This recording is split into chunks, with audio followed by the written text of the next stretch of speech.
वास्ते गुने हुइयां, इतने प्यार से, इतनी खूबसूरत तरीके से इस्तीफा मांगते थे। कुचू पुचू इस्तीफा दे दो, आज हमारा जन्मदिन है। अध्यक्ष महोदय, इससे पहले कि मैं बिल पे कुछ अपनी बात रखूं, ये बिल किन परिस्थितियों में आया उस पर भी मंथन होना चाहिए।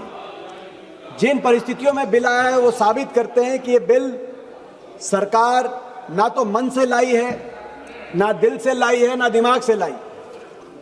क्योंकि सरकार का मन तो युवाओं की आवाज दबाने का था, छात्रों की आवाज को कुचलने का मन था। लेकिन जब पानी नाक तक पहुंच गया, जब सरकार को यह समझ में आया कि अब सिंहासन डोल रहे हैं, जब परिस्थिति और नैरेटिव, क्योंकि ये सरकार नैरेटिव की सरकार है, और जब नैरेटिव आपके नियंत्रण से बाहर हो गया, तब जाकर सरकार ने आनन फानन में इस बिल की भी घोषणा करी। एक कमेटी, नंदन नीलेकानी की कमेटी की भी घोषणा करी। प्रधानमंत्री जी भी तब इंस्टाग्राम पे आए और तब इस्तीफा भी हुआ। लेकिन मन से बिल नहीं लाई और सोच के भी बिल नहीं लाई, क्योंकि इसके जितने प्रावधान हैं उन प्रावधान का हमारे मायने में कोई अर्थ नहीं। कानून तो 2024 में भी बना था, इसी तरह का कानून था, उसमें सजा का प्रावधान थोड़ा आपने बढ़ा दिया। कमेटी तो 2024 में भी बनी थी, डॉक्टर राधाकृष्णन की कमेटी, जिसकी आपने परवाह करी नहीं। अब नंदन नीलेकानी की आपने हाई पावर कमेटी बना दी। क्या किया आपने? क्या फर्क है? थोड़ा सा सजा बढ़ा दी। दूसरा क्या फर्क है? आपने कहा फास्ट ट्रैक कोर्ट होगा। यह भी एक नया जुमला है बीजेपी का, fast track court. Fast track court मैं बताना चाहता हूं कि देश में 800 फास्ट ट्रैक कोर्ट अब चल रहे हैं, 800 फास्ट ट्रैक कोर्ट, जिसमें 2.5 लाख केसेस पेंडिंग हैं। और पेपर लीक के मामले में भी दिल्ली हाई कोर्ट ने राउज एवेन्यू कोर्ट को फास्ट ट्रैक कोर्ट बना दिया, जिसमें आपका सरकारी वकील तक भी आपने पहुंचाने का काम नहीं किया।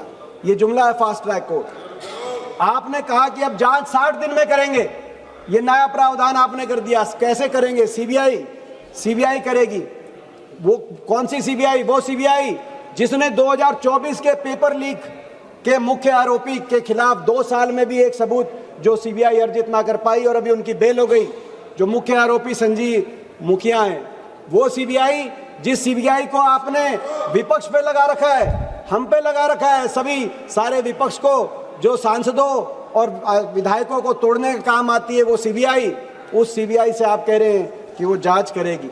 अगर कानून बनाना ही था 3 साल से 5 साल, 5 साल से 7 साल नहीं, कानून बनाना था तो पहली पंक्ति होनी चाहिए थी कि अगली बार नीट का पेपर लीक होगा तो शिक्षा मंत्री का पहले इस्तीफा होगा। ये कानून में आना चाहिए, कानून का कोई अर्थ नहीं। मगर इन परिस्थितियों में आया, जिस परिस्थिति में आपका सिंहासन डोल रहा था, जब आपको यह समझ में बात आई कि अब शिक्षा मंत्री तक नहीं, देश का युवा सरकार से जवाबदेही मांग रहा है और अगला नंबर किसी का लग सकता है, वहां पे नारे चले, वहां के नारे सुनने की आपको आवश्यकता है। जब ये नारे चले कि शिक्षा मंत्री तो झांकी है, प्रधानमंत्री बाकी है, जब ये बातें आई वहां से, उस समय इन परिस्थितियों में ये जो बिल है, इसीलिए ये सबूत है आपकी हार का और देश के छात्रों की, युवाओं की जीत का ये सबूत है। मैं देश के युवाओं को, छात्रों को बधाई देता हूं, जिस तरीके से उन्होंने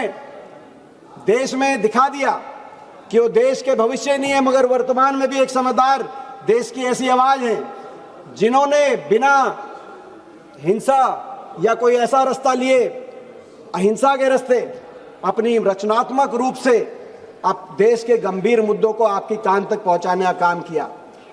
आपने देखा उनके हाथ में पत्थर नहीं थे, उनके हाथ में संविधान था, उनके हाथ में एक टेलीफोन था जिससे किसी ने रील बनाई, किसी ने मीम बनाया, किसी ने गीत गाया और उन्होंने दिखा दिया कि हमारे प्रजातंत्र में सवाल पूछने वाले देशद्रोही नहीं लेकिन प्रजातंत्र के प्रहरी हैं। उन्होंने बता दिया, उन्होंने दिखा दिया। आज ये चर्चा इस बात का सबूत है कि देश की युवा पीढ़ी ने, जेन ज़ी ने ये दिखा दिया कि देश में, प्रजातंत्र में असली मालिक, प्रजातंत्र में जनता है, प्रजा है, राजा नहीं। असली राजा प्रजा ही है, ये दिखा दिया।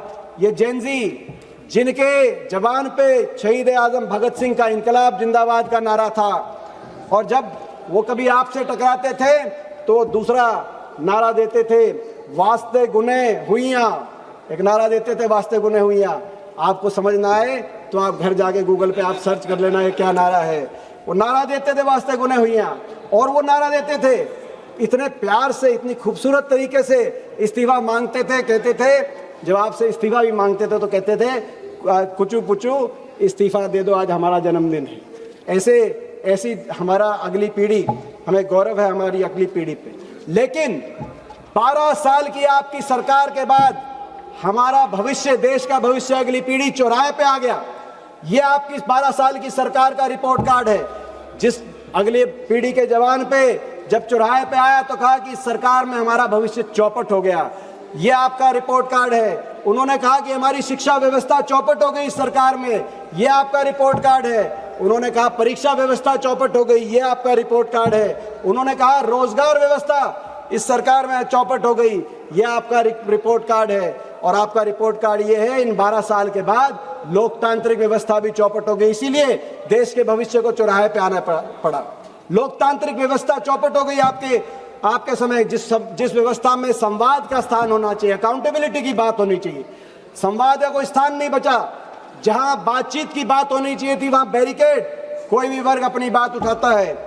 और जब अकाउंटेबिलिटी की बात होती है तो आपके मंत्री कहते हैं हमारे सरकार में इस्तीफे नहीं होते।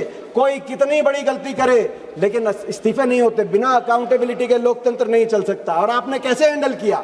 वही ऐसे हैंडल किया जब आपने किसान आंदोलन में, जो हमारी बेटियां बैठी थी पहलवान, उनके आंदोलन में और बाकी हर आंदोलन में, आपने उसी रूप से इस आंदोलन को भी, जब हमारा देश का युवा निकला तो आपने क्या किया? टूल किट उनके ऊपर, वही टूल किट बीजेपी की।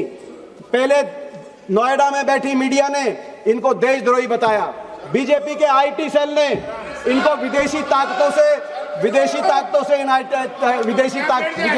से उनको प्रेरित बताया।